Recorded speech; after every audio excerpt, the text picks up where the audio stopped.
Hello and welcome to the 10th edition of the Two Black, Two Nerdy podcast. I'm your host, Chris. And I'm your host, Chris.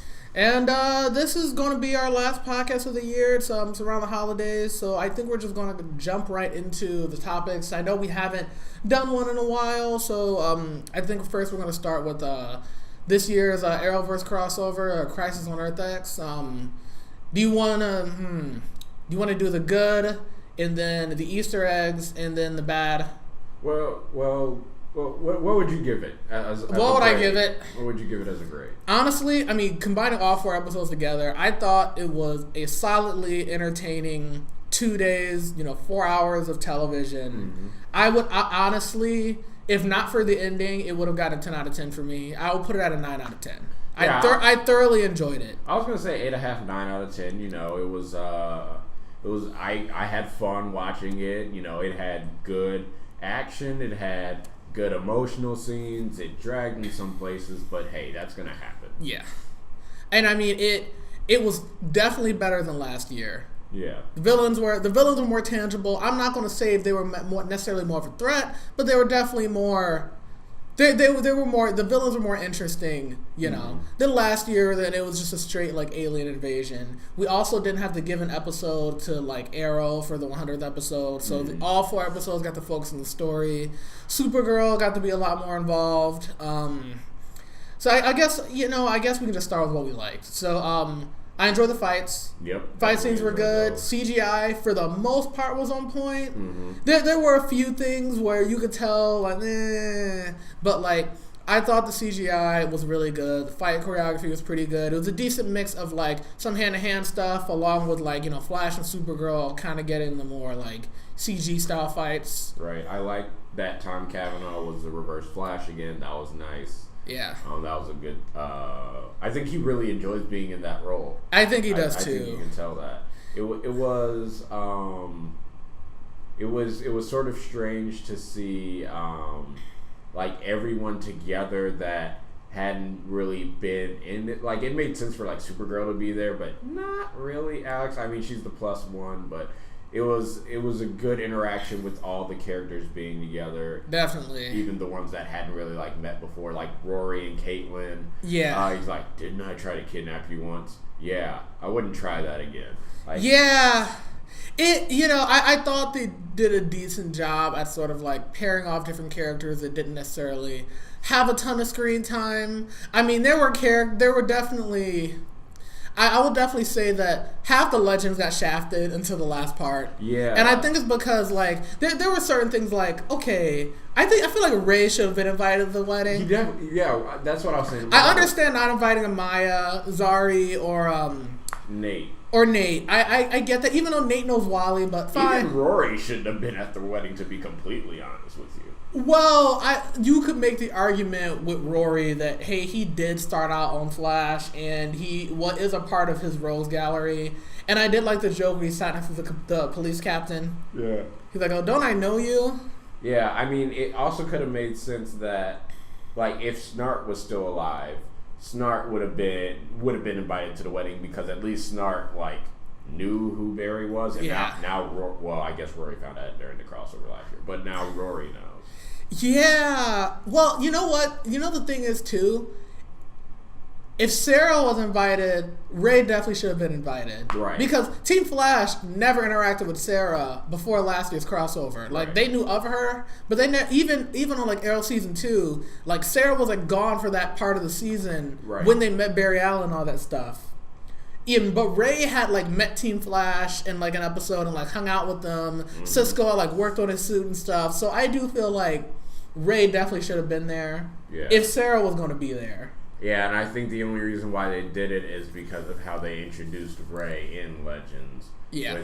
And that one thing that sort of bugged me though is I get Eobard is from the future, and we can talk about the Easter eggs he put in there a little bit later, but why was he performing the medical procedure? He's not that kind of doctor. I don't think he is a doctor. Where did he get his degree? Yeah, that was weird. I think it's because they just needed someone to do it. I mean, you could assume that he's just a genius and he just knows how to do that kind of stuff. But I don't know. it probably would have made sense if they just had an evil scientist like there with them to do it.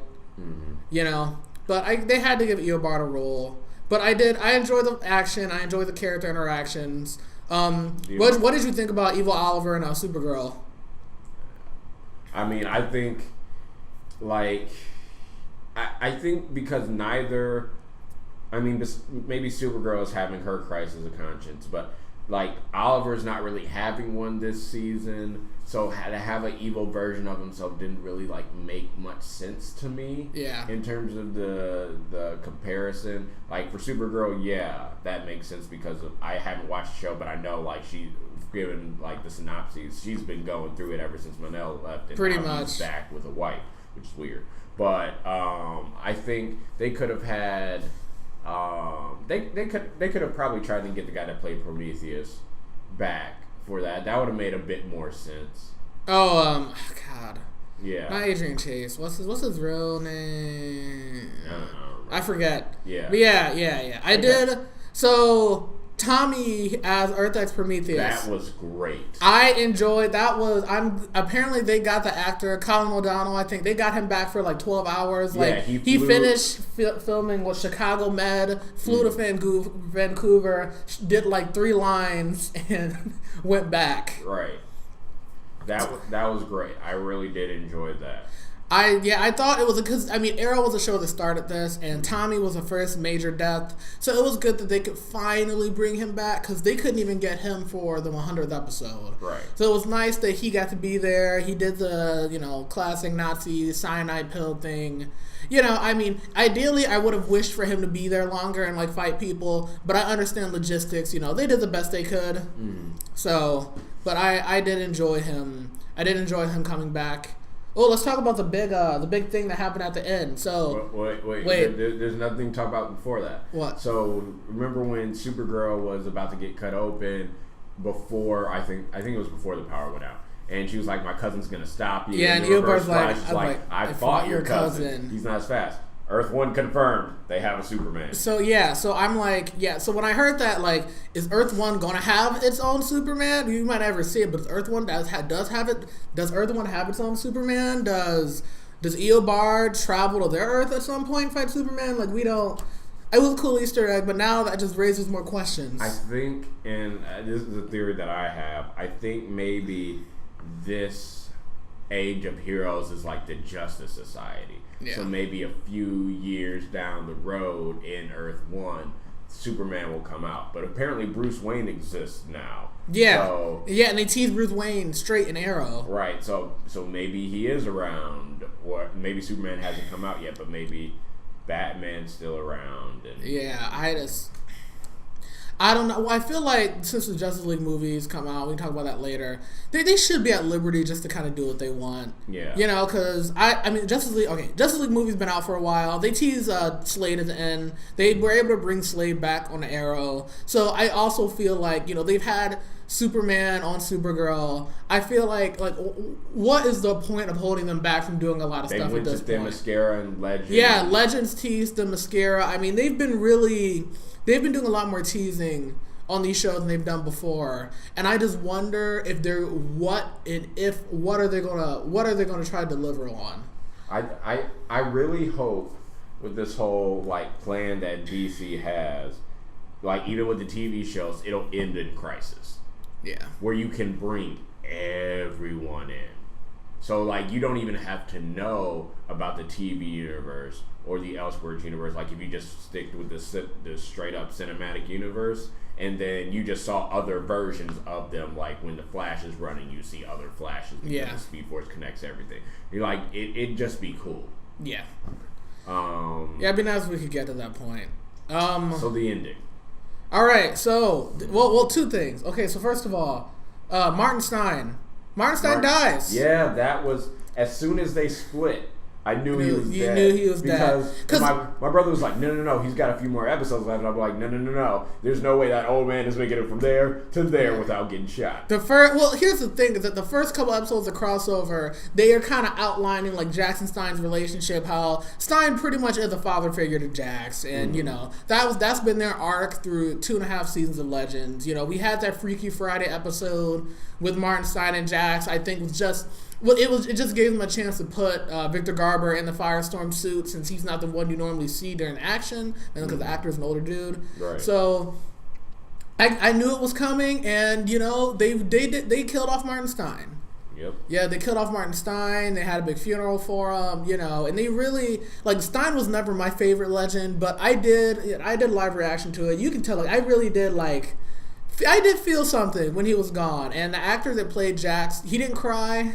Apparently, I think he tweeted that he can't fake cry, but he did. I thought he did a decent job, and that actor I think is just the actor who plays Jax. I think he's definitely improved since he was first introduced. Yeah, that was a very emotional scene. You could tell what they were going for, and I think they did a pretty good job at hitting it.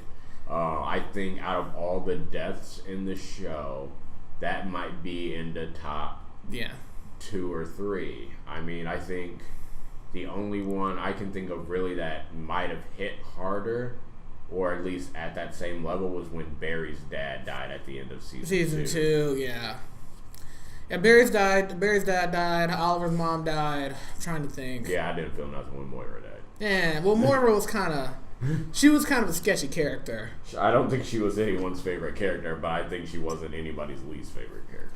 Yeah, but I mean, and that did give the crossover at least some sort of stakes. You know what I mean? So that was good. More stakes in Thor Ragnorock. Well, Thor Ragnarok killed people, but they just didn't care. Right. That was we'll get to that later. But I did like Martin Stein's death, and it makes sense. Victor Garber, he's a bit of a higher actor. He's been around for a while. Yeah, it would make sense that he'd want to go on and do other stuff. Yeah, he wants to go back to Broadway. Yeah, so it made sense. It's fine, a Godspeed to him. I hope he enjoys it. So, in my mind, they should have ended the crossover at Martin Stein's funeral. Yep. Just ended it at the funeral. Yep. Everyone says their goodbye. Yep. Barry and Iris just elope in Vegas in between episodes. Would have been fine. But, all right, so the big controversy with the crossover.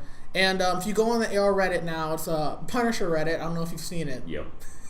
Yeah, the Arrow Reddit turned the Punisher. So at the end, Barry and Iris decide that they just want to just get the marriage over really quick. And John Diggle, who did not make an appearance in the crossover, he was benched because of his injury and going on Arrow, whatever. They bring him in to marry Barry and Iris. And in between their little mini wedding ceremony, right before he can say Felicity, "You may kiss your bride," Felicity decides that she wants to get married with Oliver. After the entire crossover, she's like, "I don't believe in marriage." Not anymore. wanting to marry okay.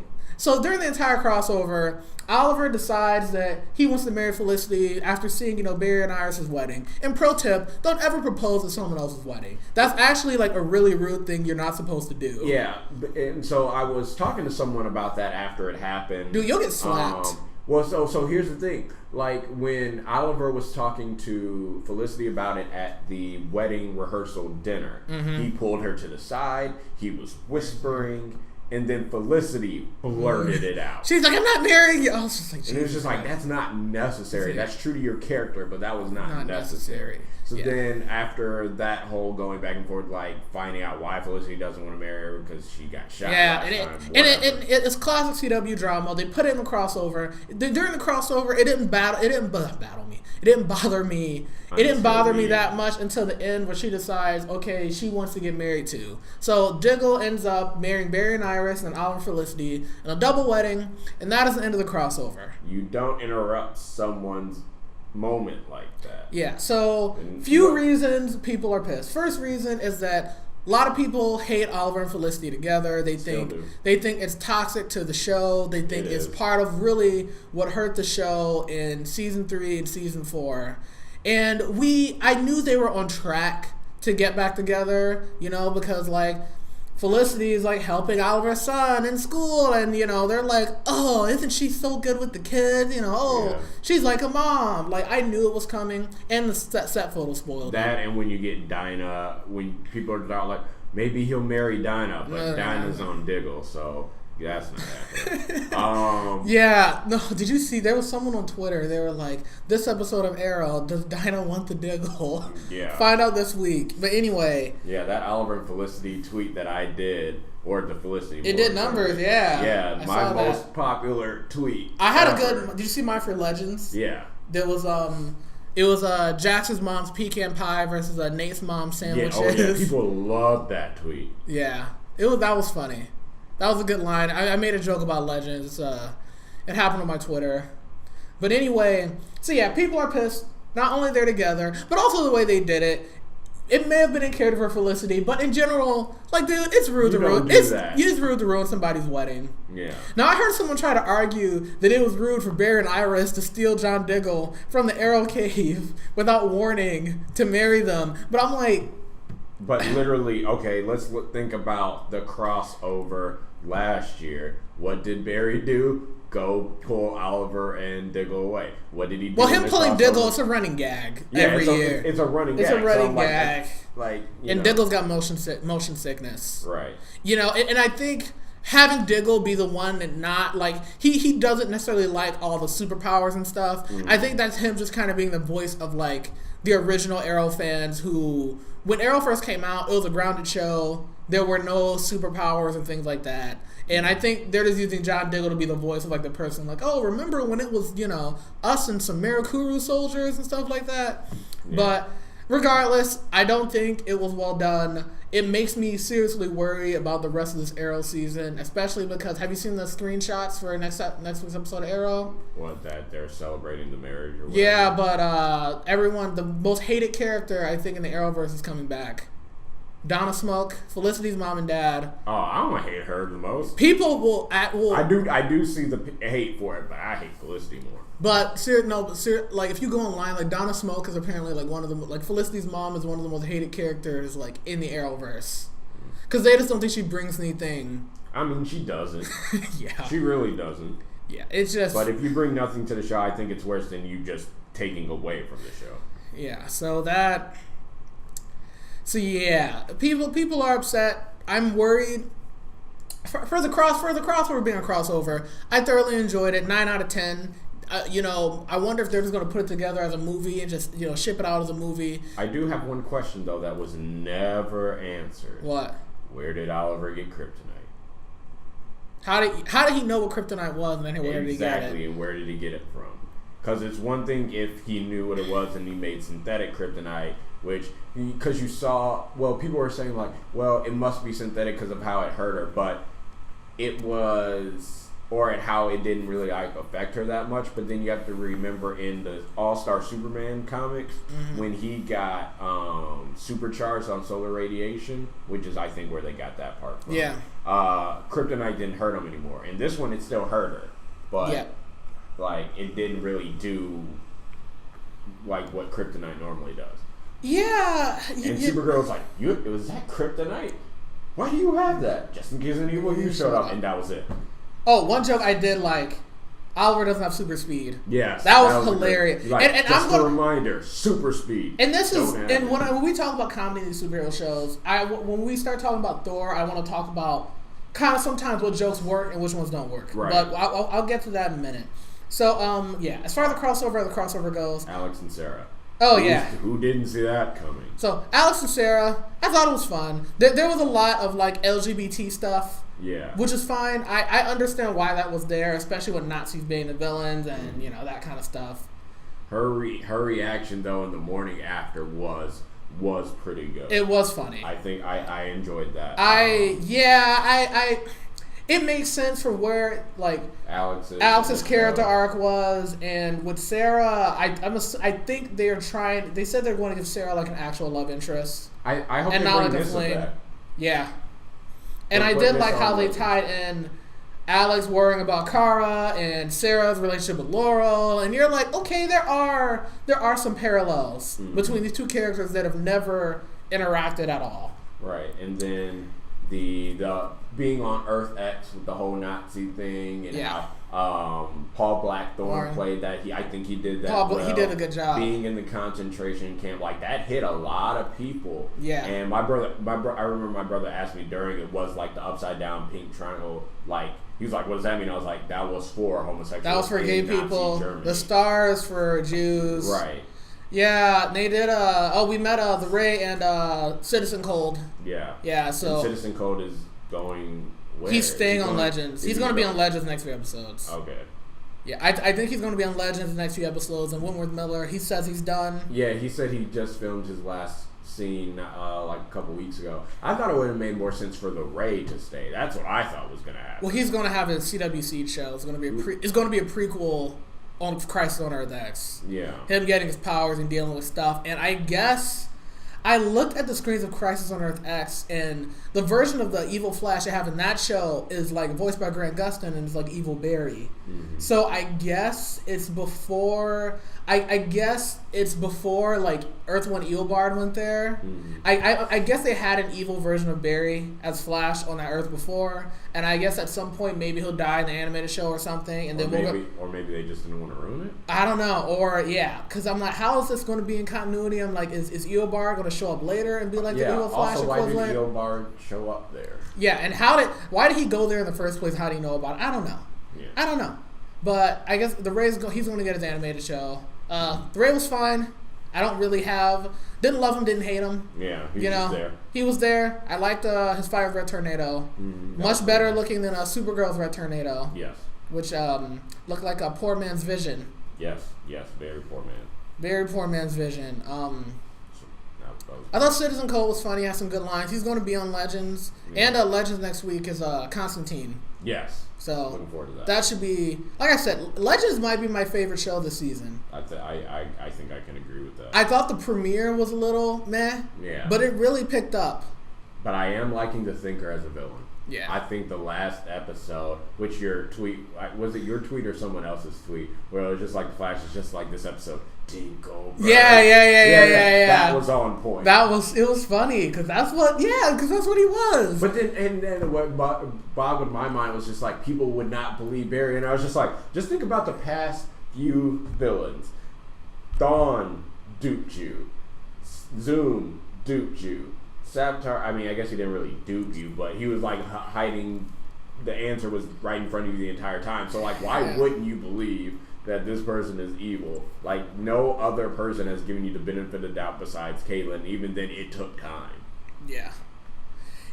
I like Legends is really good. Flash to me is just fine. Arrow, I'm actually like worried, and it makes me think too with Arrow. I'm like, I think Arrow's got season 7 probably locked, and I think after that, you might want to put Black Lightning in his time slot. Yeah, disperse them amongst the shows. Disperse them amongst the shows. Hey, you can have Stephen Amell come back and cameo if he wants. Mm-hmm. Whoever. But I'm a little worried. But do you have anything else about Crisis on Earth X? I don't think so. And Black Lightning premieres next month in January. Yeah, it's taking up Legends time slot, so I don't know if like Black Lightning is going to have like a half season premiere and then they'll finish up Legends after that, or what they're going to do. Yeah, I guess we'll see. I haven't heard any official announcement about that. But yeah, Black Lightning is going to be after Flash. The next 2 months are going to be glorious. Yeah, so I'm excited. I wouldn't talk about it too much, but I'm interested in Black Lightning. Since it's a black superhero, like an urban environment, there's gonna be a lot of Luke Cage comparisons, I feel like. But the thing about Black Lightning that I think they're going for is that family is gonna be a big part of that show. Yep. He has like an ex-wife and like 2 daughters that also have powers. So my hope for Black Lightning is they try to do something different than Luke Cage. Luke Cage was a loner. He was like a guy off doing his own thing. Mm-hmm. I want Black Lightning. I want there to be development with him and his like social circle and his family and whatnot, and have a nice. If you give me like a nice black family show, superhero show, like I will be happy. Yeah, the only thing I don't like is that it is in a separate universe. Yeah. Because it's just like it shouldn't be. It doesn't have to be. You're right. And I mean, multiverse, like it won't be. Well, I think also, I mean, if I had suspicion, CW might not know, like, oh, is this show going to work? With this casting, is it going to work? I don't even know if they've had a black-led show before. I mean, not like a drama. Not in recent memory. They used to have, that channel used to have a lot of like black sitcoms back in the day. Right, because they had Everybody Hates Chris. They had because the CW merged between WB. Remember Tracy Ellis Ross, Girlfriends, The Game. I used to watch quite a bit of it. I definitely used to watch Everybody Hates Chris. But CW had like a lot of one-on-one. Was that CW? No, maybe not. Maybe that was someplace else. Yeah, but those were things from syndication as opposed to things they actually put on. Yeah.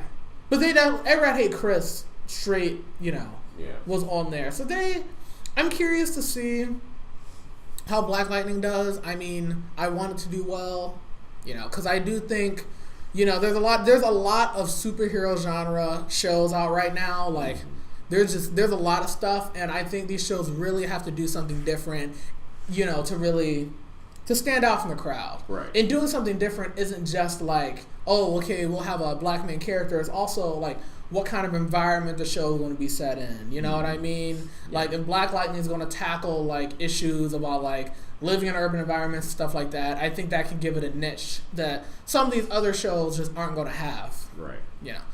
All right. So, you want to talk about Thor and Justice League? Yeah. Yeah. All right. Okay. So, Thor Ragnorock. I saw it. You saw it. It did really well in the box office. A lot of people loved it. Some people definitely did not love it. I am going to always pick the cop-out answer and say, I thought it was okay. I thought it could have been better. For me, some of the jokes were okay. Some of them didn't land. And I thought certain places, like the tone, they made it a straight comedy when it just didn't have to be. So I'll give my gripes with it, and you can talk about your stuff. So my first gripes, okay, they kill off the Warriors 3. So they killed off 2 of them. Sif was just not there. No, the Asian. No, she's not a part of the Warriors 3. It's the Asian guy, the big guy, and the forgettable one. Yeah, they cut off the 3 dudes. Lady Sif just wasn't in the movie. I guess they couldn't get the actress. Whatever. The other 3 dudes all get murdered unceremoniously, and then Thor doesn't even care. These are supposed to be like his best like childhood friends. His best friends are murdered. That's weird. Yeah. Thor's best friends are murdered. He doesn't even care.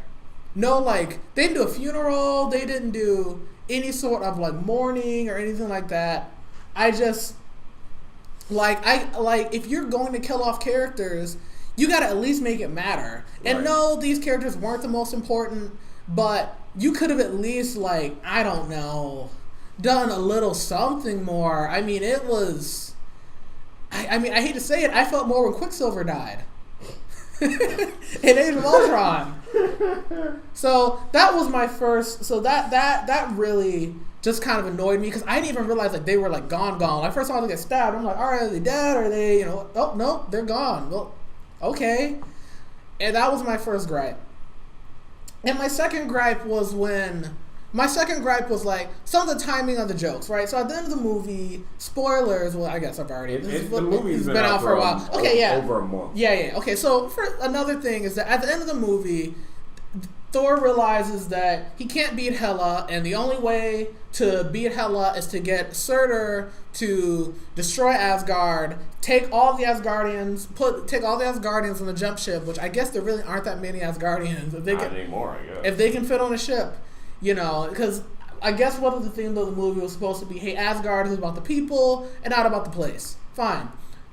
But when as Asgard is getting destroyed, everyone's just like, oh man, well, it's crazy. And then what was it, Korg? He does like a one-liner, and it was like, okay, this is like your childhood home being destroyed. You know what I mean? Like, if you compare this to, like, I don't know, your hometown being hit by like a tornado or something like that. Even if you and your entire family make it out, safely and whatnot, that's still really sad. You would feel something if, like, a tornado destroyed your hometown. Even if, like, you had moved away 20 years. You'd be like, man, I used to ride my bike around there, and, oh, man, that really sucks. So, I thought the comedy in a lot of it, to me, just ruined any sort of serious moments that, they tried, they killed off a few characters. It's like, I don't understand like why you need that many jokes. You know, that was my biggest thing. I mean, even Guardians 2, when they killed off Yondu, Guardians 2 was a straight comedy for the most part. I felt things when Yondu died. I'm like, oh man, Mary Poppins. I'm like, okay. And I think that was my biggest gripe with Thor. Yeah. So Chris, you can go for it. Go for your Thor gripes. Okay, so you hit a lot on the nail on the head on a lot of it. The lack of gravity in the serious moments was taken away because of Completely. the comedy. So you had the Warriors 3 just died. So what? You had Asgard. Well, first when Valkyrie and Thor are looking at their home being destroyed by Surtur, when Surtur and Hela are fighting, and they're looking at their home being like burned, and you can feel like the moment, and then Hulk jumps through. Which I mean, okay, that would happen. So I can do that. Yeah. But then it just sort of took away from the moment, and then you see Asgard like being burned, and Korg's like, we can rebuild it, and everybody's looking, and then it gets destroyed. And it's like, oh well, guess not. I mean, and to me, it's an Iron Man 3 category with the Mandarin. You took the source material and you wiped your butt with it, because both separating Thor Ragnarok and Planet Hulk. Ragnarok is about a story of not only about death, but it's also about revival and rebirth. Yeah. So it's a cycle. Ragnarok always happens, and so the reason why Thor was born was to end Ragnarok. Yeah. In this case, he just started it, which I that's fine. You know, that's the way to beat Hela. I can forgive that. But with Planet Hulk, you had in the comics and in the movie, you see a transition of Hulk from being the raging monster that he is to a gladiator, to a king. Yeah. So his whole persona changes. And that would lead into World War Hulk. But here, he's just a raging, petulant child. And it doesn't make sense for him to be that way. Yeah. Like, he's been in the Hulk state for 2 years. He should have a manner of control over it. Yeah. I just like there were parts. I think there were parts of the movie. I mean, there were parts of the movie I enjoyed. I mean, hey, for the most part, it looked nice. I thought it looked cheap. Well, some parts did. Yeah, I like Tessa Thompson. His eye, that was just like paint. Yeah, the burn over his eye. Yeah. You know, I like Tessa Thompson. You know. Yeah, I love Valkyrie. Even though her introduction was weak. Yeah. That was a cheap joke. Well, like her being a drunk. Yeah. When she comes off the ship and then falls off the ramp because she's drunk. Like, okay, that's sort of a waste of an entrance. Because I think, you know, even seeing the previews, you know, she's a fierce warrior and all that, but we know she's falling on hard times. Get into that, but I thought that was just a waste of an entrance. It's alright. But they made a bunch of butt jokes. Come on, that's lazy. That's an animated kids movie thing. That's a Shrek thing. And even Lego Batman, I think, did some. Right. Have some more. And this is what I'm talking about with jokes. Okay, so here's the thing about jokes in superhero movies. It's not that I dislike jokes. Okay, I like jokes, and even if you do a straight comedy, it's fine. But here's the difference, right? When the comedy is based upon who these superheroes are as characters, or some of the ridiculousness of the world or the universe, because there are certain things about comics that you just can't ever take seriously. Mm-hmm. You know what I mean? I think those jokes are funny. When they go for either pop culture references that just don't work, or when they just go for just random bits of comedy that have nothing to do with them being superheroes or comic characters at all, I think it doesn't work. So for instance, we talked about in Crisis on Earth X, the joke about Barry and Kara making it someplace before Oliver has to take his motorcycle because it doesn't have super speed, that's funny. Mm-hmm. Okay, that is true to who the characters are, and it's, you're poking fun at the fact that, Supergirl is nearly invincible, and Barry's got these amazing powers, and Oliver is just a guy with bow and arrows. Right. You're making fun of who the characters are. Right. And so then I can put that in Thor Ragnarok, when Thor and Hulk are fighting, and then Hulk beats Thor like he did Loki in the first Avengers, and Loki's like, yes! Yeah. That was funny. That is funny. That was funny because it's a callback to that first movie. Right. It stays true to their characters. You know, I'm trying to think of another good example of a joke that like just works. I did like the core thing at the end with Meek. Like I stepped on him earlier. I felt bad, so I just been carrying around. Oh look, he's alive. That was funny. I thought that was good. I think that was the only Korg joke that I liked. Yeah, people like love Korg, and I was like, really? Yeah, like when he's like when after Loki and Thor stopped talking, like he runs up like Ghost. Space Ghost like Loki's been gone for a good like 5 seconds. That was just unnecessary. Yeah. Or like here's another example of a joke that I think like worked. Like Drax in Guardians, right? Especially Guardians 2. I thought Drax was hilarious. But that's his whole character. His whole character is that he's a guy who takes everything literally. You know what I mean? And he doesn't like Drax is a character that his fundamental thing is that he doesn't understand social interactions. And there's a reason because he's not. I mean, he came from apparently his whole planet. Are they all like that? They're all like that. They're all like that. So like when you had jokes of Drax doing stuff, it worked. You know, especially the scenes with him and like Mantis. It worked because it's like okay, those are their characters. And even Mantis is someone, I don't think she'd ever been around anyone besides the Eagle, right? She was pretty much like, his slave? Yeah. So it would make sense that she would be like awkward and weird. You know what I mean? So like when you have jokes that are more about like who the characters are as people, as opposed to just like, all right, we're going to put like a butt joke in here for some reason. It's just like... Yeah, like the wormhole is called the Devil's Anus. Like, really? Really? And then the button on the Collector's ship was an anus. Like... Come on. Yeah. So that was kind of my gripe. Or not the Collector, the Grandmaster. I thought they sort of wasted his character too. Yeah. I mean, it was Jeff Goldblum being Jeff Goldblum, but he's playing himself. Like, I mean, just seeing how the Grandmaster is, like the Collector is, eccentric, but you can tell like he knows and he means business, as opposed to the Grandmaster, like he didn't really mean business. He was just there to be a comedian, which like it is what it is. But they're brothers. So at some point, I would like to see them on screen together. Yeah. So I don't think I hated Thor as much as you did, but it is definitely in a category of like meh Marvel movies for me. I can tell you some things I liked about Thor Ragnorock. Go for it. I like Doctor Strange. That was cool. I like that part. I like the Thor Hulk fight, even though I wish it could have been a little bit longer. I think those were the two high points of the movie. Thor and Loki's interactions were great. The emotions that they got from that, happy and sad, I thought they were well earned. Yeah. And so I think you've seen, like when Thor finally, didn't let Loki trick him for like the first time, like 4 or 5 movies. It's just like, okay, good. Thor's learning. Yeah. Don't trust Loki. Right. Ever. And so I think that was good. One other thing that I forgot to mention was I think they wasted Anthony Hopkins. Who was Anthony Hopkins? Odin. Oh, he was Odin. Yeah. Yeah. I think they wasted him. I think they wasted Idris Elba. And I think they had over the course of the 3 movies, they truly wasted him. Oh yeah.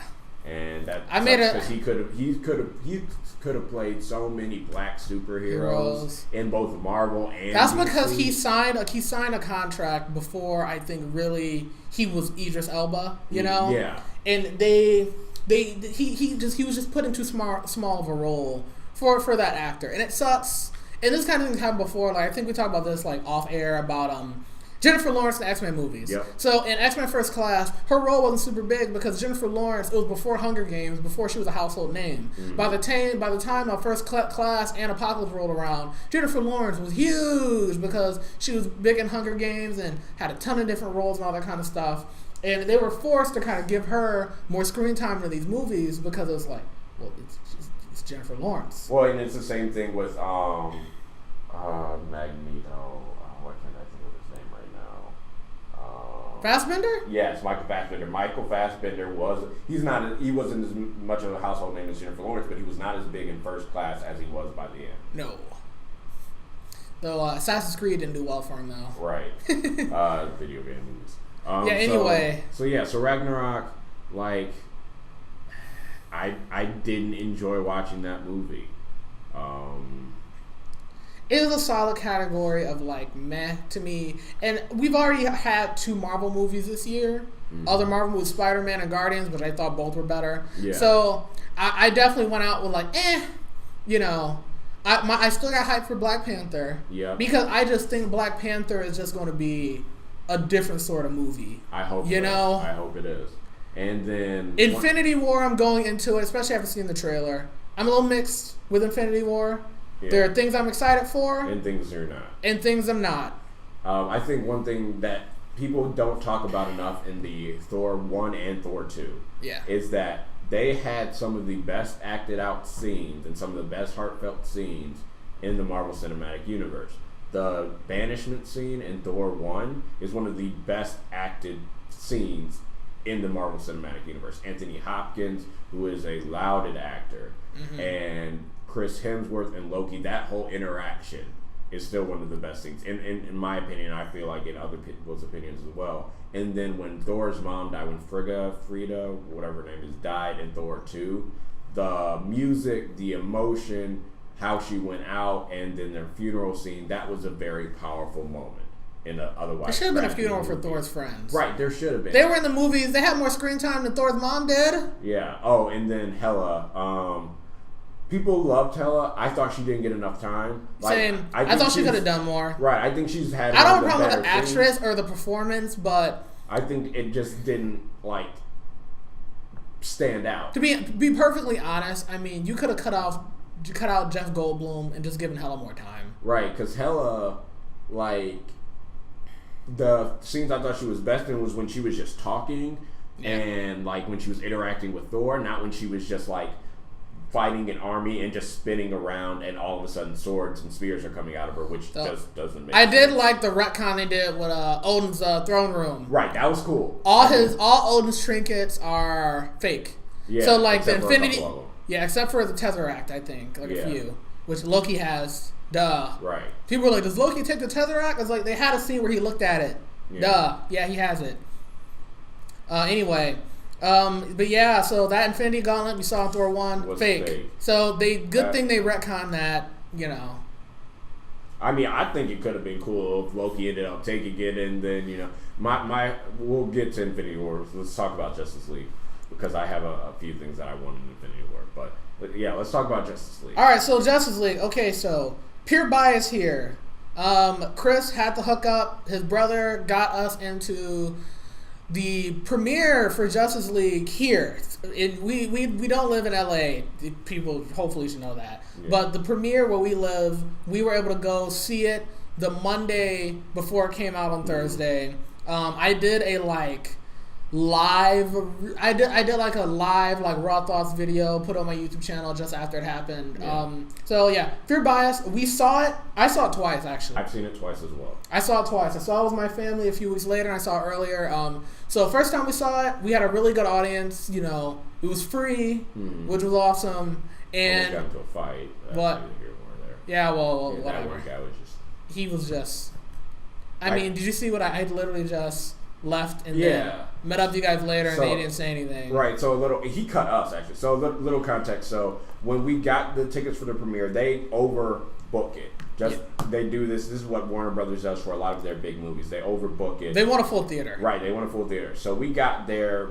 My brother and I got there about an hour and a half beforehand. My cousin got there about 15 minutes after us, and then Chris got there about 15 minutes after my cousin did. And so when Chris got there was this guy behind us and his girlfriend, and he was getting all hot and bothered that Chris was getting there. And mind you, people have been saving spots for people for hours because some people can't stand, or some people were going to get food and bringing it back. So this was no big deal, but he had a big issue with it, and he was getting in my brother's face about it, my cousin's face about it, and then he cut us after Chris walked away because he didn't want to do it, thought the issue would resolve itself, and then he cut us, and then we ended up sitting next to him in the theater. So it was just so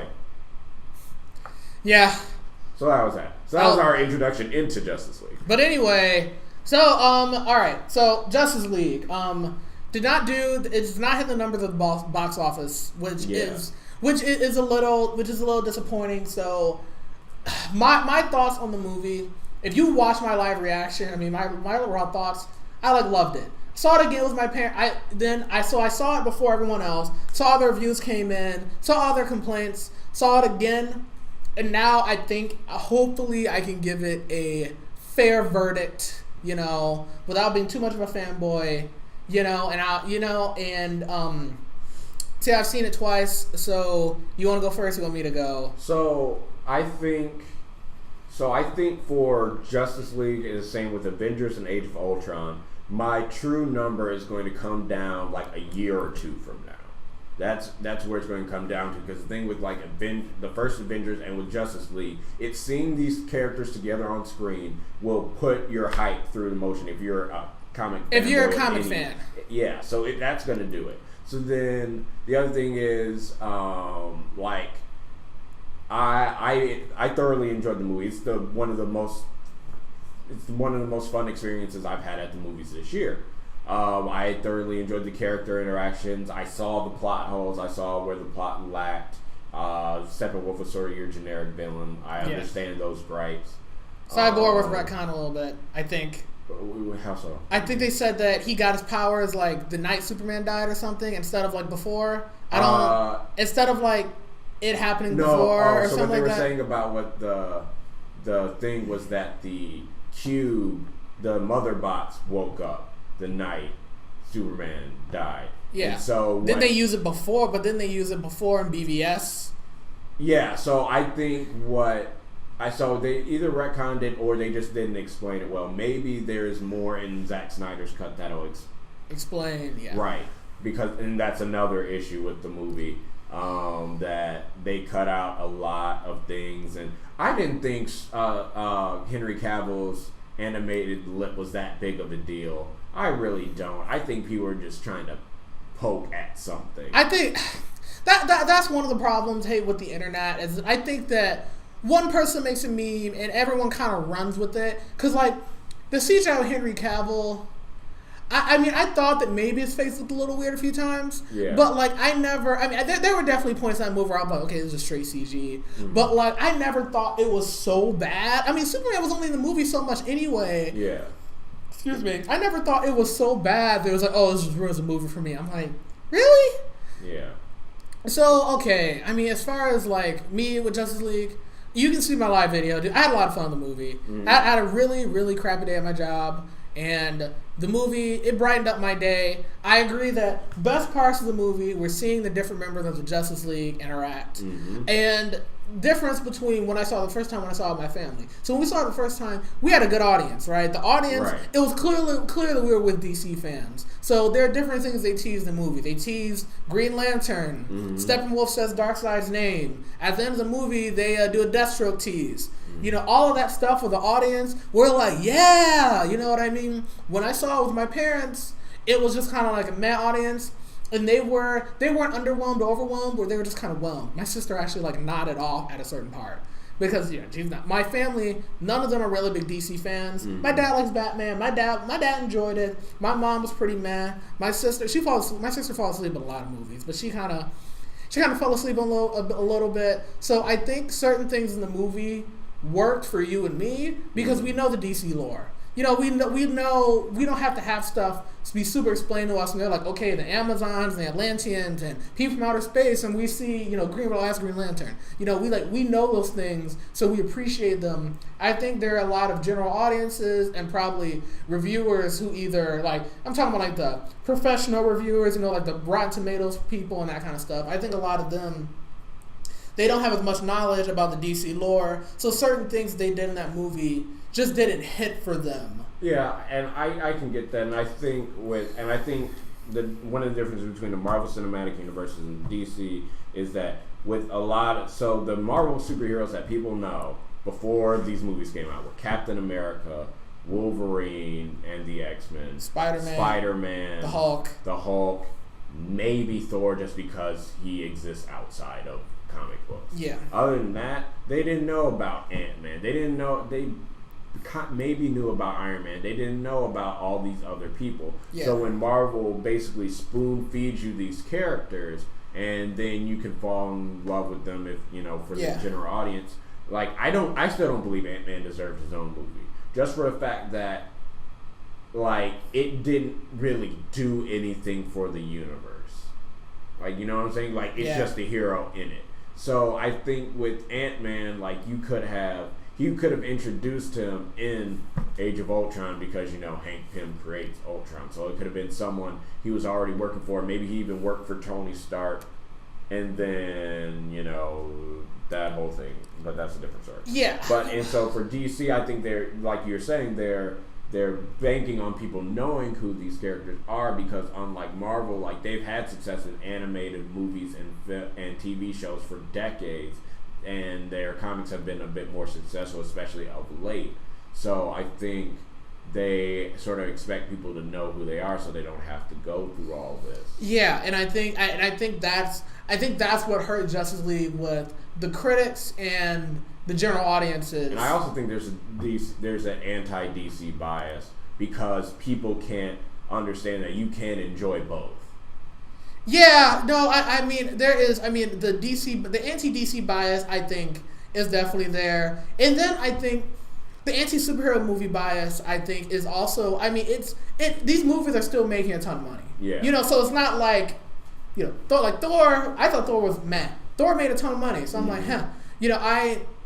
But I do think, especially amongst so I'm big into film cinema and stuff. I think amongst kind of a lot of the reviewer circles and the upper crust of a lot of people who are into movies and not superheroes as much, there is kind of a movement for a lot of people. I think they kind of want to see the superhero movies fall by the wayside a little bit. Because I worked with a guy who wants to move to Hollywood and be a film director and whatnot, and he hates superhero movies because he thinks there's just so many of them. They're taking budgets and time away from things that he thinks deserve more funding. But I mean, to be completely honest, you could make that argument in any era of movies ever. But I sort of disagree with that argument entirely, because I know you have Marvel, which is backed by Disney because Disney owns them. Disney is going to put out a few things. It's going to put out their live action movies, Marvel and Star Wars, and they don't really.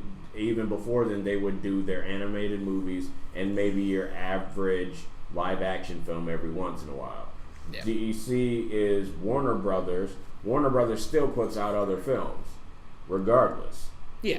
Because they've always been that thing, and then every once in a while they did a superhero movie. Yeah. So and then Fox just does his own thing once in a while. Right, and Sony. I still think Logan might be still one of my favorite movies this year, to be honest. I think so too. I need to watch Logan again. I need to watch Wonder Woman again, and I need to watch Spider-Man: Homecoming again, because I only saw those. But I think one of the things about Justice League compared to Logan was that Justice League was a very hopeful movie and had a very hopeful ending. Mm-hmm. Logan was a downer. Yeah, and also everything that was a downer in Logan was earned.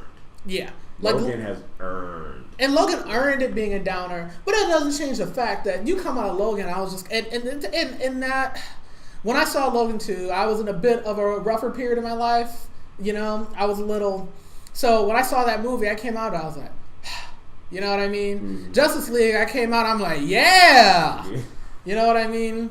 So, so Logan did a good job at what it was trying to convey, but there are certain times you're fine with the downer movies, and certain times you do want to come out and be like, yeah!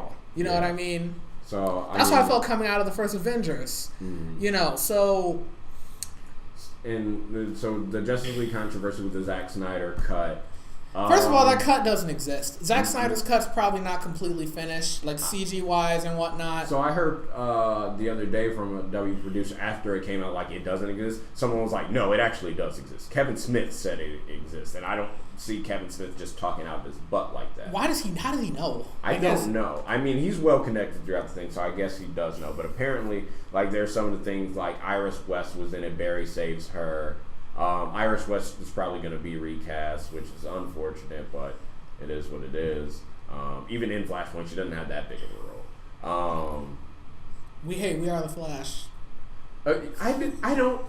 People were mad at that, and what I explained, because someone commented that on my tweet about Felicity, And people were just like, but we are the Flash. And I was just like, but you have to think about it. In the comics, especially recently, they've been harping on the fact that speedsters need their loved ones because they are their lightning rod. So they are incomplete without them. Yeah. So looking in that context, the line makes sense. But I digress. And then there was a scene where Darkseid is in the movie.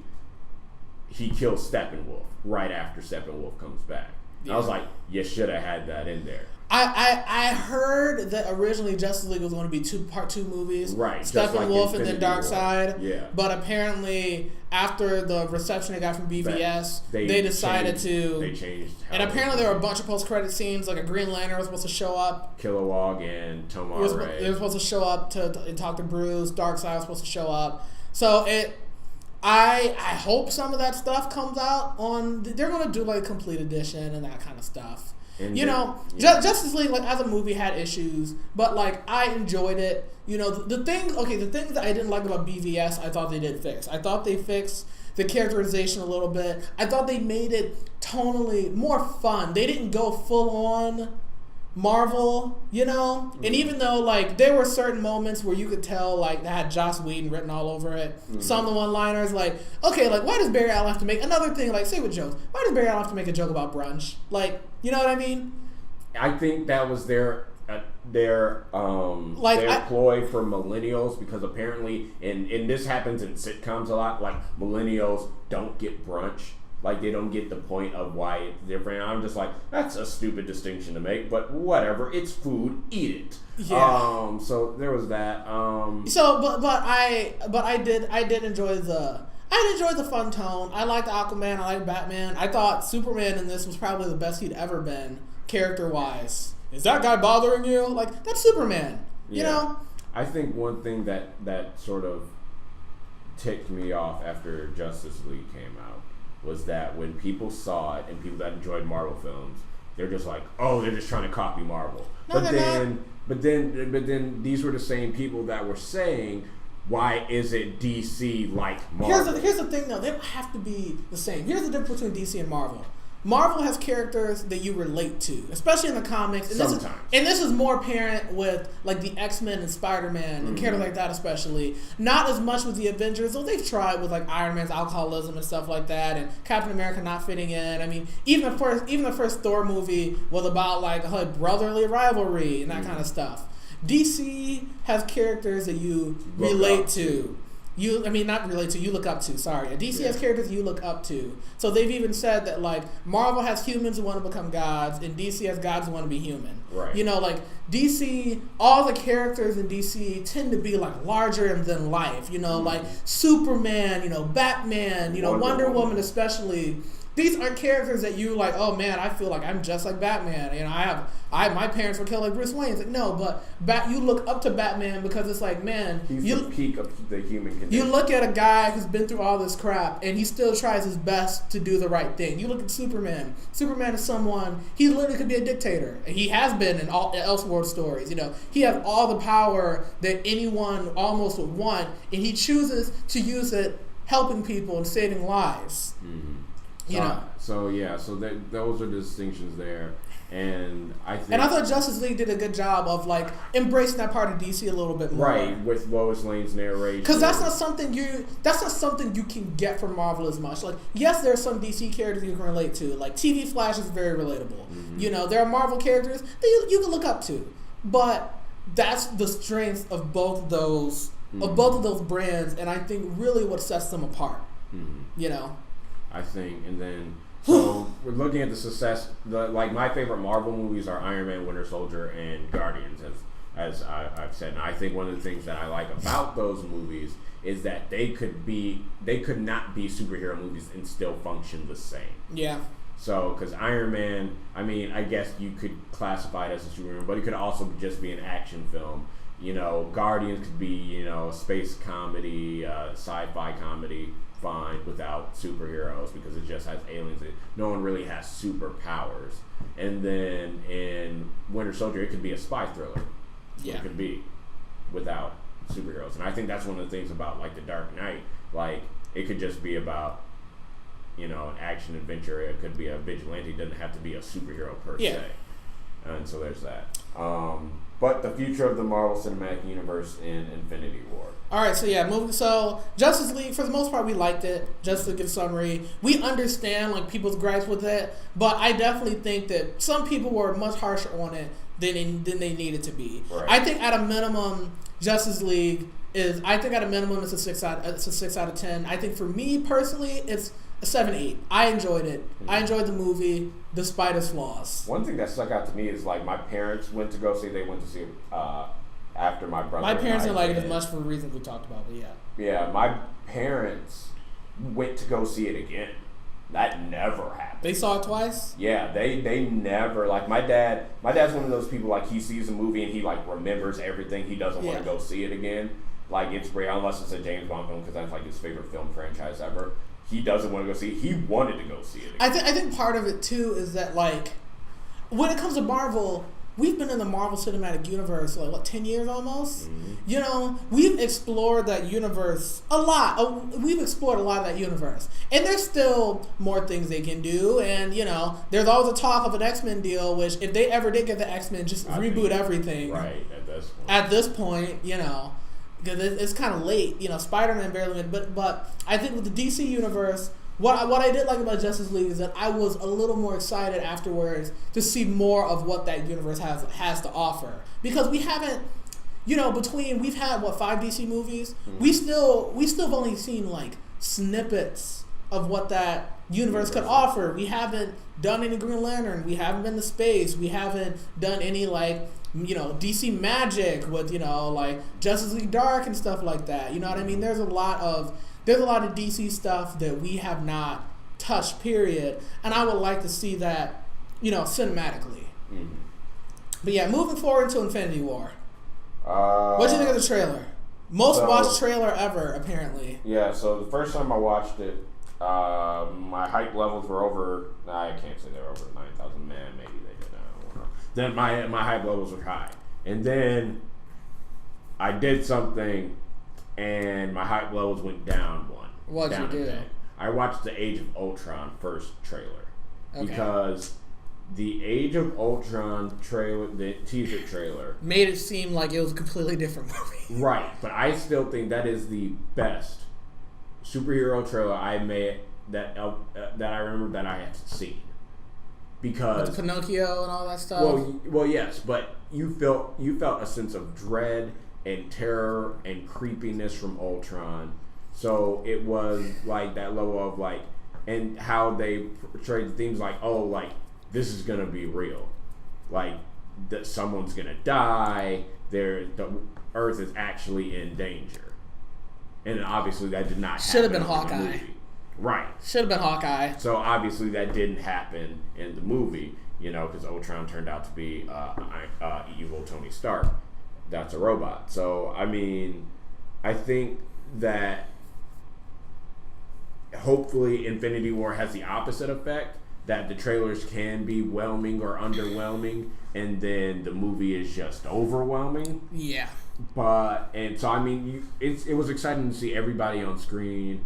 I really liked the Thanos line, you know, in time you'll know what it's like to lose, to feel so desperately that you're right, but fail all the same. Yeah. Okay. Dread it, run from it, destiny still arrives. Like that line. Fantastic.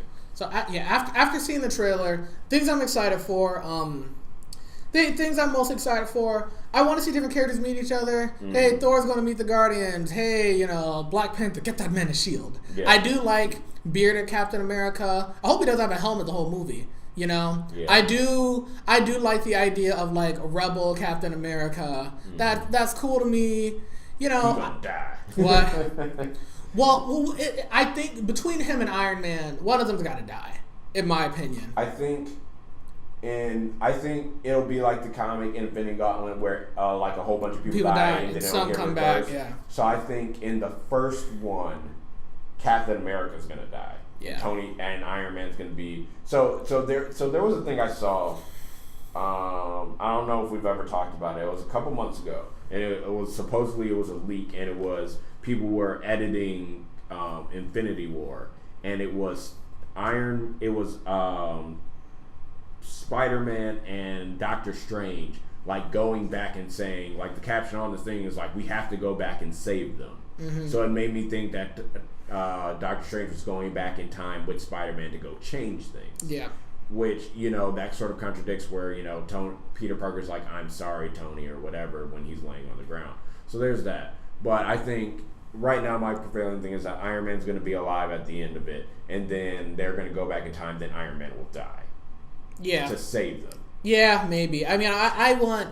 People do have to die in this movie. Mm-hmm. That's the thing that I think is going to make or break the movie for a lot of people. There are other things I'm worried about, like, hey, man, we've got a lot of characters, and we're even getting, like, I guess they're going to be in Wakanda for a bit. Yeah. We saw this movie better be what's the name that had Adora Milaje that's with Black Panther? Can't remember. I don't know her name, but it's played by I'll call her Walking Dead Lady. Yeah. Walking Dead Lady. We see Black Panther and her and Hulk and War Machine, I guess, got his back fixed, whatever. Mm-hmm. Falcon and publicity chip. Yeah. And Captain America all like running with like an army with like the Wakanda army. So I think we can see that the Soul Stone probably in Wakanda. Can we make that? Do you think so? They say that, and they say that's how he travels to the Panther realm, which I don't like. I'm just like, leave that alone. Yeah. That's their spiritual thing. Leave that alone. Yeah. Let Heimdall have it, and then kill Heimdall. Heimdall. So other than that, because his eyes are orange. His eyes have been orange like the entire time. So I think that's what. Yeah. So I think, especially if you don't have Adam Warlock, let Heimdall have it because he can see everyone, mm-hmm. and so like I think that's part of it. I think you're gonna have like 18 different subplots. You're gonna have like the Black Widow Hulk subplot back. You're gonna have the Banner Hulk subplot because in that Hulkbuster suit, people are pretty sure that it's Banner. And then after it gets ripped off, he'll turn into the Hulk because he's afraid to turn into the Hulk because otherwise he won't get it back. You're going to have Loki, whether he's on the good side or not, and the resolving of Civil War, Thor finding out about Civil War, everybody meeting. Everybody. But there's going to be... I am worried. Okay, here's it's going to jump around a lot. It's going to jump around a lot. The good thing is that most of these characters we've at least spent some time with. I mean, here's what I'm expecting. I'm only really expecting development with some of the main core Avengers. Everyone else, I'm fine if they get like for instance, like say Spider-Man. Mm-hmm. Spider-Man to me doesn't have to have a huge part in this movie. He can have like a couple scenes and just be in the background. You know what I mean? Like here's what they're gonna have to do. I think they're gonna have to do like. You watch One Piece anime? Mm-hmm. Okay, so One Piece is a show. A manga anime show that has a ton of characters. Oh, yeah. What One Piece always does is they make a clear distinction between what characters are really important in a current story, who is only going to be important for like a certain part, and then what characters are going to be important like for the overarching story. And I think what they need to do with Infinity War is that the clear like development and plot focus needs to be. You got to keep it on a few characters, and everyone else and certain characters may just have glorified cameos. They may have one fight scene or do one thing, and that's it. Spider-Man doesn't have to have a big part of this movie. I think everybody will have 2 fight scenes. Yeah. They'll have like their own individual, like the glorified cameo ones. Yeah. I mean, they'll have 2 fight scenes. They'll have their own individual where you'll be like, oh yeah, man, cool, and then you'll have the one at the end. Yeah, if they're alive. You've already said before, like Ant-Man does not need to have a big part in this movie. No. Falcon. Love Anthony Mackie. He does not need to have a big part in this movie. To be really honest, Falcon, Ant-Man, depending on if he can go in the micro universe or not. Black Widow, Hawkeye, pretty much everybody just straight up human. Yeah. Should not be there. Should not be there for the final fight. Some of the Guardians, I mean, to be completely honest, all the Guardians, but Gamora is, Yeah, so Gamora. Thanos should have a scene with Gamora at some point. Well, they will. Nebula's going to be in it too. So did you watch the leaked one? I've seen it. It's been a while though. No, not the leak. The leaks that came out before the trailer. Before Comic-Con, you mean? No, before the trailer, like right before the trailer. No. I tagged you in it on Twitter. You and Stu Dip and I tagged you guys in on Twitter after it came out. So what the scene was, it was an HD, but it was before motion cap got added into it. So you have the Guardians at the Collector's Place on Nowhere. Yeah. Thanos is there. Thanos, yeah, he's taking the red one, the ether, whatever. At this Reality Stone. Yeah, the Reality Stone. Except that this From one, the Collector is saying like, "Oh, I don't have it. I let it go." And the Thanos is like, "I don't believe you. You wouldn't let something like that go."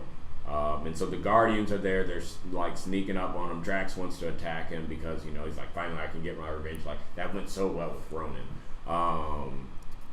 So Get out of here, Drax. So I think more, and then with the leaked trailer, Gamora's like upset, and it's like in that sort of area. So I think afterwards, like they would have had some interaction at that point. But I think the Guardian. You know what? Nebula left them at the end of Guardians 2, right? Right. Nebula's supposed to be in this movie. My best bet is that the Guardians get messed up and Nebula like saves them from all dying and whatever that first conflict is. Because how else is she going to be in that movie? She's going to show up on Earth? Well, if she goes, so if they keep it like Infinity Gauntlet, if she goes to like, so you know how in Infinity Gauntlet like she reverses everything, she takes the gauntlet from him. Which I have to go back and reread how she did that. Yeah. Like she at some point she gotta die. Yeah. They're gonna keep it true to that. If not, then she may be the one at the end that takes the gauntlet and redoes it anyway.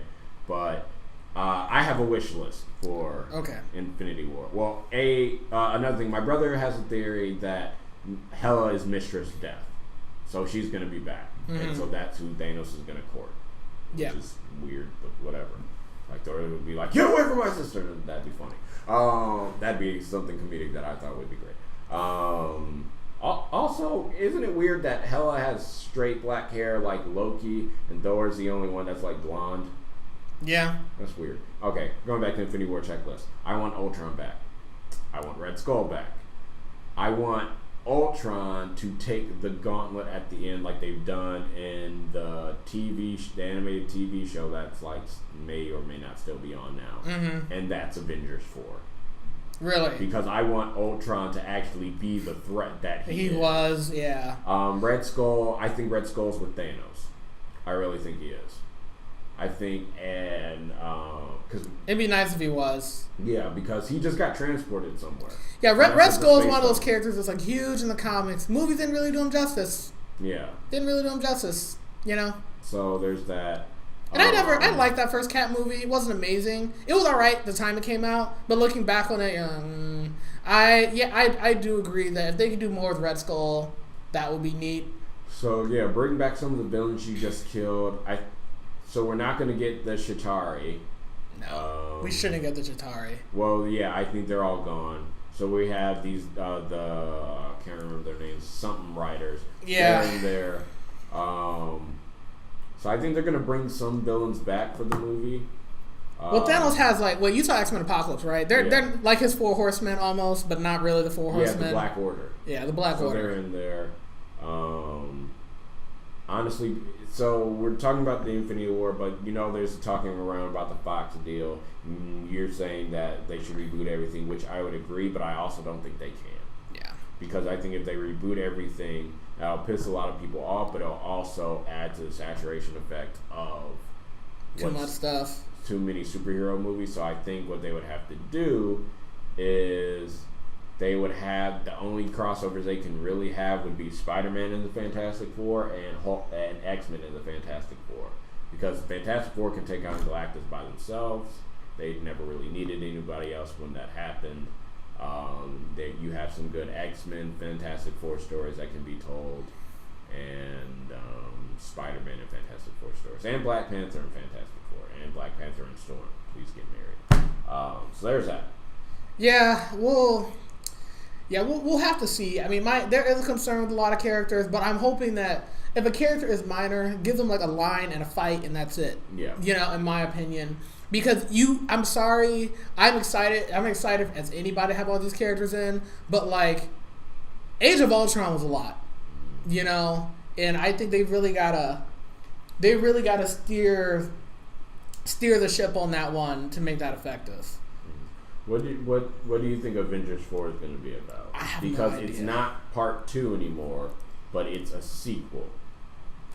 I'd rather they have kept it part 1 and part 2.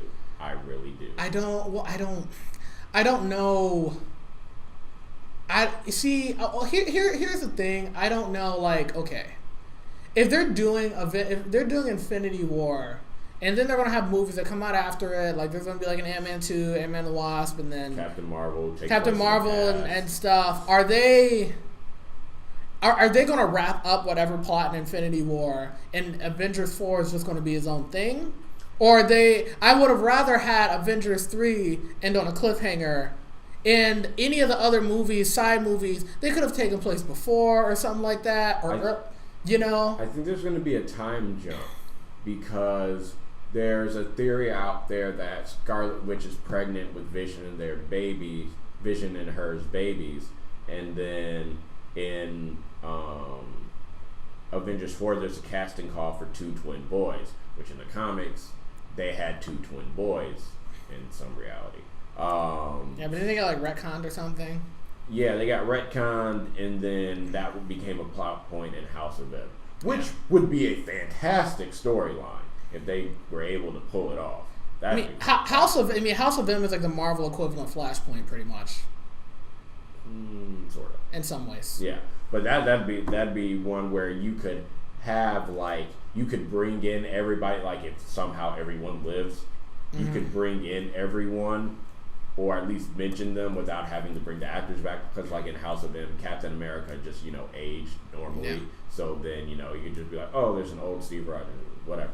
But I think that there's a theory out there that Avengers 4 is going to be World War Hulk, which I don't see how they do. No, and I don't think you could because you don't have Sentry and you don't in Iron Man or you don't have you can't do it. I don't know. He doesn't have a war-bound. See, I don't know what else. I don't know what else they could do. I mean, one thing that would make me happy if they did get like Fantastic Four back. I really don't care about the Fantastic Four that much, but Doctor Doom's a good. In the comics, he's huge. Yeah, as far as Marvel goes, they're already filming Avengers 4, so can't do him. Yeah, because he's one of the few villains that are like you got like Thanos, you got like Apocalypse, there's only so many villains that reach like the Thanos caliber, right? And that kind of stuff. And you can't do. So I just googled some of the huge. Also, the memes about Thanos, without the helmet and his face in CGI. CGI needs a little bit of work. I accepted Steppenwolf, so I feel like legally I have to accept Thanos, but I don't know why he looks so pink. And I don't know why he doesn't. The bald head is goofy. Yeah. The memes are quite funny though. Yeah. I like the one where he looks like the pawn shop guy. Hey, wait, have you seen? There's one where Loki has a Tesseract. Yeah, he's like, I can only give you $50. Yeah, he's like, can I get if I give you this, can I have an army? Will you let me live? And you let me live? And he says, I can only give you $500. Yeah. Yeah. So I just googled some of the major Marvel crossover storylines that they could adapt. Yeah. The ones they gave me were Secret Invasion. Can't do that because you don't have the Skrulls yet. So that would have to come after Captain Marvel, and I think Avengers 4, I don't know when it comes out, but that'd be really soon. Yeah. You can't do, they wanted to do Original Sin. I don't know if you read that. That was when the Watcher died and someone took his eyes. I haven't read it. Yeah, that would be a hot mess because that didn't even go over that well. World War Hulk, can't really do. Avengers vs. X-Men, yeah, but you don't have the Secret X-Men. Empire. Secret Empire. Don't do. Yeah. Dude, there are people mad about the Nazi stuff in Crisis on Earth X. Dude, don't. I meant that we were going to talk about this in the last one, and I forgot because there was a gap in between when I was talking about it on Facebook and when we did our podcast. Mm-hmm. But comics and sports have always dealt with political issues from their inception. Yep. Superheroes have always been about politics because Captain America was made as American propaganda. Punching Hitler in the face. He punched Hitler Superman fought Nazis too. Superman fought Nazis. Superman talked about immigration in the 50s and how it was un-American to be mean or discriminate against someone because they're from a different country or they're a different race. They have always been. Superman was made by 2 Jewish immigrants. Mm-hmm. This is the story that they wanted to emulate. You cannot take away from that. And yet, sports, Olympics. The Olympics were literally political, always. If not, Google Miracle on Ice. Google the Olympics, the actual founding of it back in ancient Greece. I mean, I don't want to go too far into this, but there's a lot of people who, quite frankly, I mean, they need to grow up a little bit. You know, they need to grow up and just understand that, you know, art isn't just made for you to just, you know, there's some art that is straight up just made for you to feel happy and you know, escape from reality. But a lot of art is to make you, in general, just think about the world. And I agree. Sometimes they do things where they hit the nail on the head too much. Like, there's rumors that Arrow wants to do a Black Lives Matter episode. I'm like, no. Yeah, stay away from that. No. Don't do that. Like, it's just, you guys aren't the show to do it. Well, I don't. That, and the other thing is, they have no black writers. They don't. They don't have a single one. I don't trust the writers. And I don't. Guggenheim said, "Oh, we'll bring someone in." And they're like, "No, you can't just bring someone. You can bring someone in to write the entire episode. But that's it." Arrow's okay. I don't trust him. I don't trust him. And there's certain times where they'll try to do something that it'll just be bad. Like, remember Arrow had that gun control episode? Yeah. I thought that was just way too.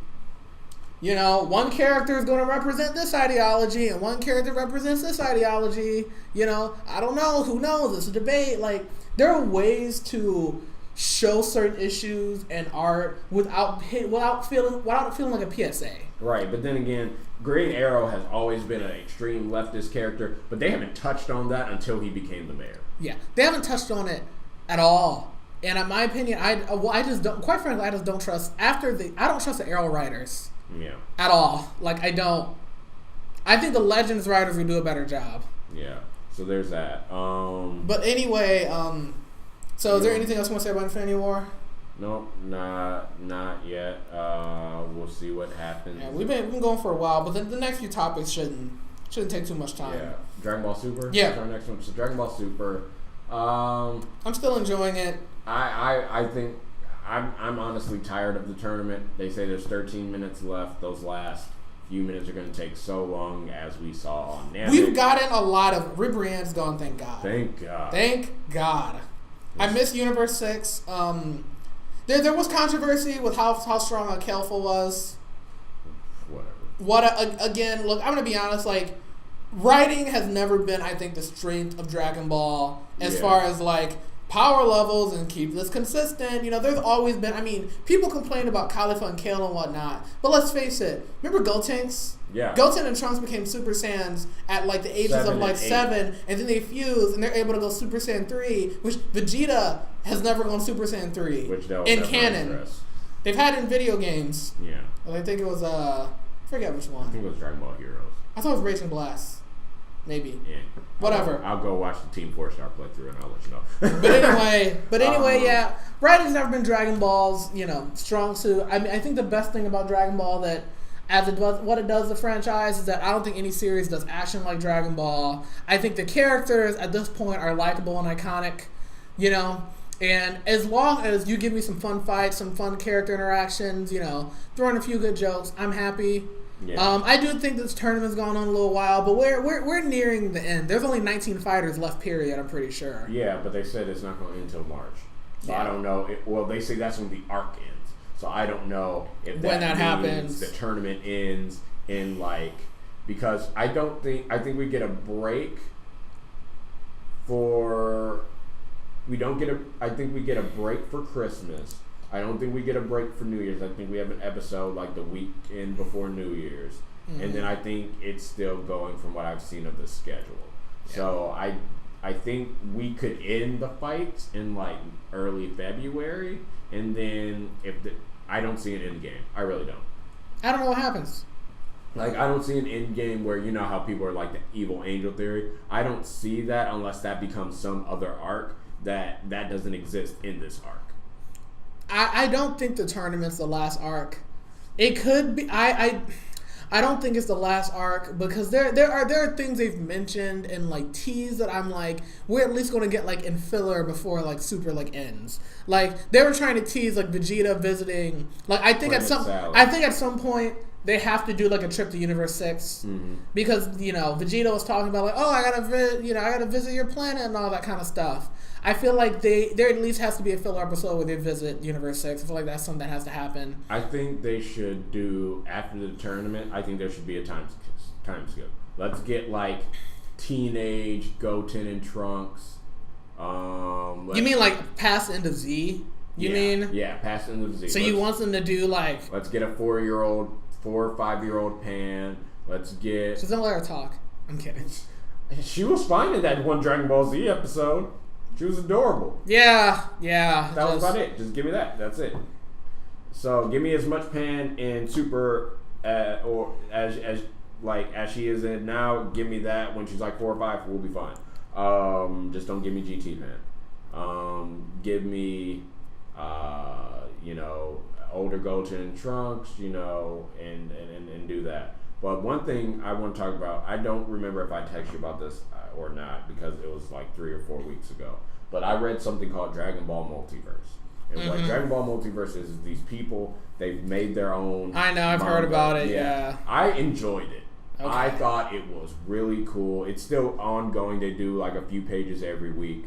I really enjoyed it because of some of the ways they've crafted the tournament, which is like, this is how the the Tournament of Power should have gone. And then the whole possibility of like when, Broly wins and he keeps going on a rampage. Cell wins.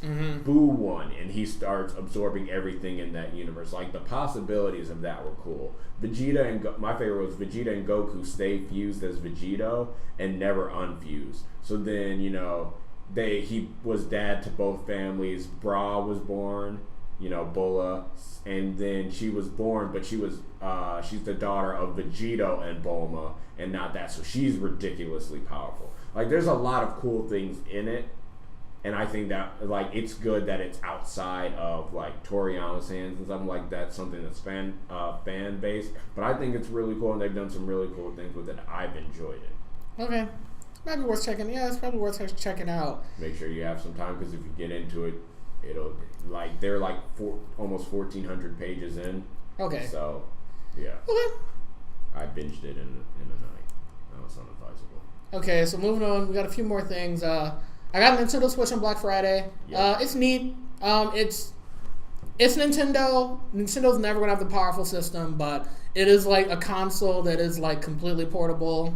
1080 HD quality. They're not doing 4K on it, but I enjoy it. But I got Mario Odyssey for it. It's a fun 3D Mario game, and I hope they don't have streaming services on it yet. I think it's almost like a game device that's like a complete tablet. I hope that they add some streaming services to it, and I hope that there are just some more that they add more games. But I think it's a neat system. If you're in a Nintendo, I think it's worth checking out. That's my 2 cents. That's about it. Do you want to talk about Battlefront 2? Battlefront 2. So, if you've been, honestly, in a lot of different circles, you could have heard a lot of the controversies surrounding Battlefront 2. They have heroes in the game, and you start off with some, but then you're going to have to play to unlock others. Like for Iden Versio, you have to be the campaign. That makes sense. What doesn't make sense is at the original time of entry, you would have to have played 40 hours online because the credits that you get are no longer performance based. They are time based. So you would have had to play 40 hours online to get enough credits to unlock Luke Skywalker, Darth Vader, Han Solo, Leia, Palpatine, and then I think you would have to do like 25 hours to get like Chewie and someone else on the dark side. But you start off with like Rey and Kylo Ren and a couple other people. So I mean, like that pissed a lot of people off because it's one thing if it's credits based because then you earn it. That you're truly earning it that way instead of just having to play it. So then, that obviously was going to bump up microtransactions buying the, currency in game. So then that went over terribly. EA has the worst downvoted comment in Reddit history now because of that. They responded after the news came out. They're just like, we want to the synopsis of their comment was, it was a couple paragraphs, was we want the players to feel like they have a sense of accomplishment by getting these characters. That didn't go over well. So then they slashed it by 75%, like you need 10,000 credits to get it. But then they also slashed the amount of credits you could earn, so it really did nothing. Okay. Gameplay wise, there's some things that are sort of weird. It looks beautiful. Like, if you have a Kylo Ren, he has some really cool powers, and so do Rey. But it shouldn't take, if I slice you in the head with a lightsaber, it should not take another slice to kill you. That doesn't make sense. But obviously they didn't want to make it too easy, but I don't know. The story mode was cool until it got predictable in Star Wars. It does bridge the gap between Episode 6 and Episode 7. Okay. There is a theory that Iden Versio and Agent Miko are Rey's parents. I don't think it really fits in the timeline, and I don't think they do that, but they're teasing that. I don't think that's how it's going to play out. Okay. So that's all from Battlefront 2. I say if you're going to get it, wait until it's like $20 or $30. So you can pay for the other stuff. Yeah, and they've also, not even pay for the other stuff really. Like, I did the campaign halfway through, and then I played maybe an hour or two online, and I had enough credits to get Luke. Okay. So I mean, and microtransactions, you can't buy loot boxes in the game right now. That's temporarily suspended. EA's stock dropped. EA lost $3.1 billion because of this. Christ.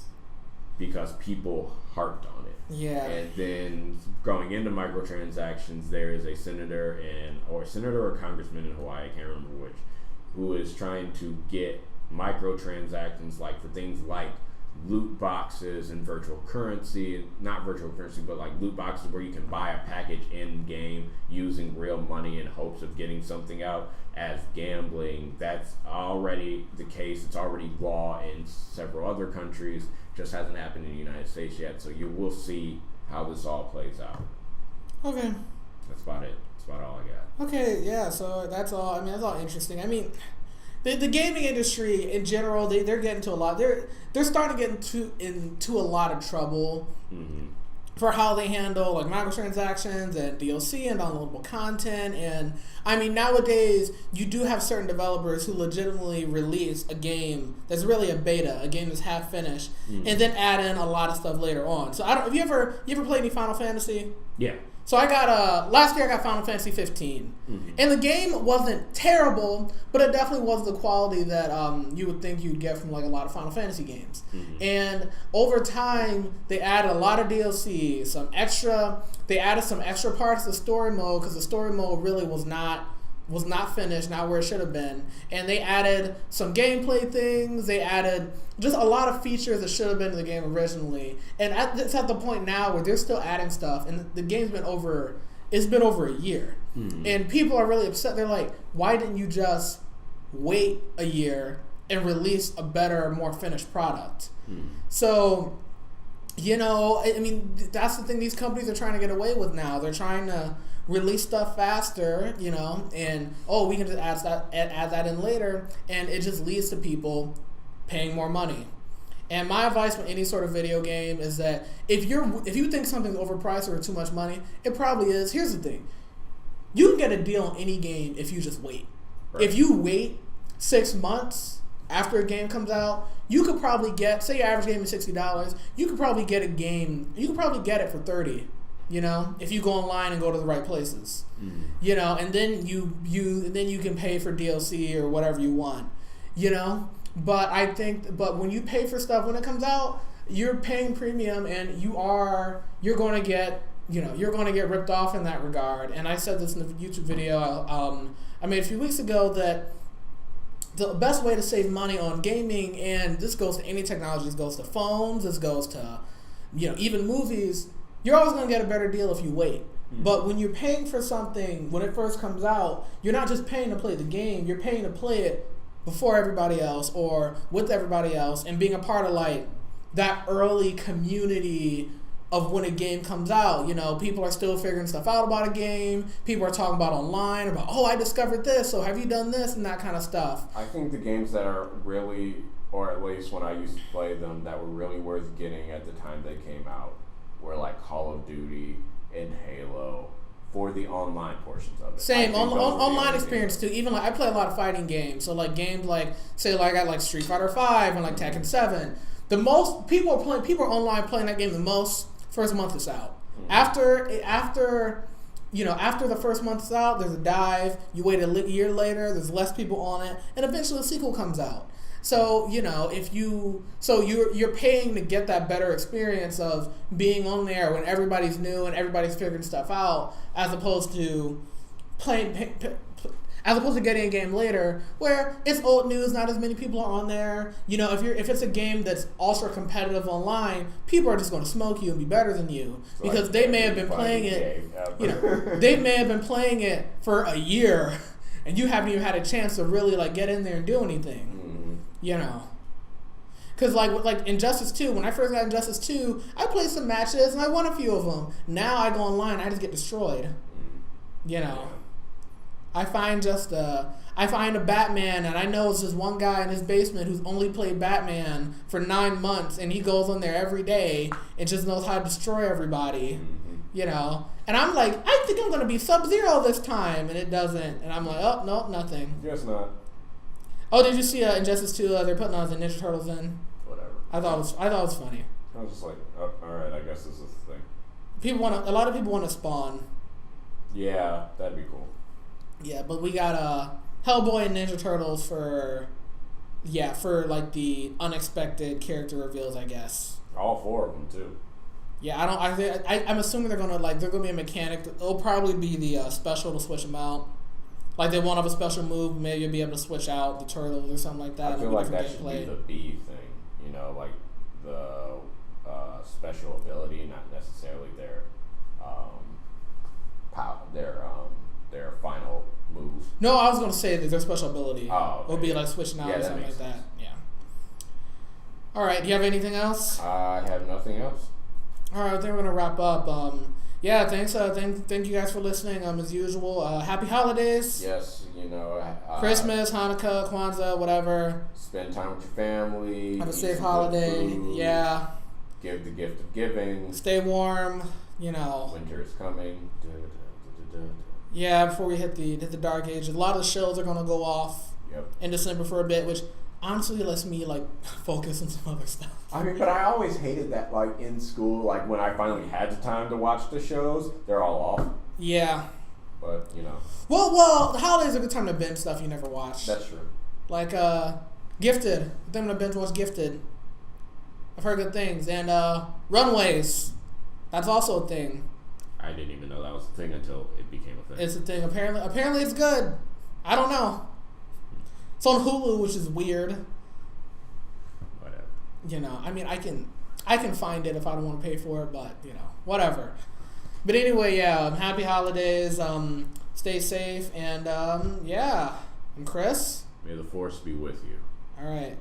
Well, this is Chris, and we're signing off, and we'll see you later. Yep. Have a good time. Appreciate it. Bye-bye.